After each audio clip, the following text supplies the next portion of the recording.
Yo je roje chan lat pan kana chub goda ko telene tichi lak ke chu comment ke Facebook dio je roj dan me bang Chia bangura no ne to ngon ka Facebook chicken kamala jegan tete la kan nong no gwan mete ka kwet gwan mete ka rol do kan te de na de kan nyam mukule luno de kon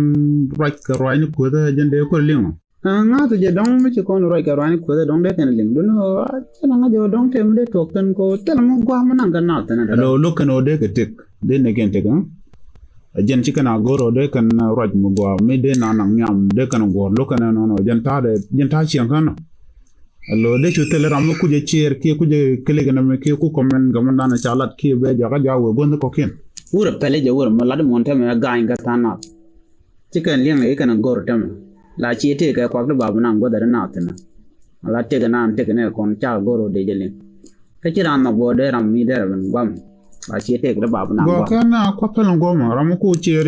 ku je comment ne be ku je go kana roja ma kwa mun lat ke chun na kwa larka gwa me chine lat pan la ne no to ngum me de na lat ka choje na chu ka jan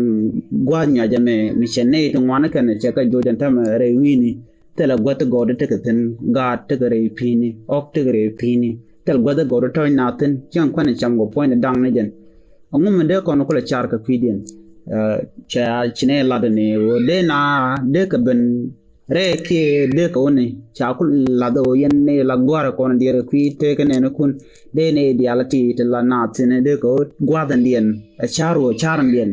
de ka bre ke ji kan de bre de ko on te ga re ke ji kan de on te ga re gwan mu ko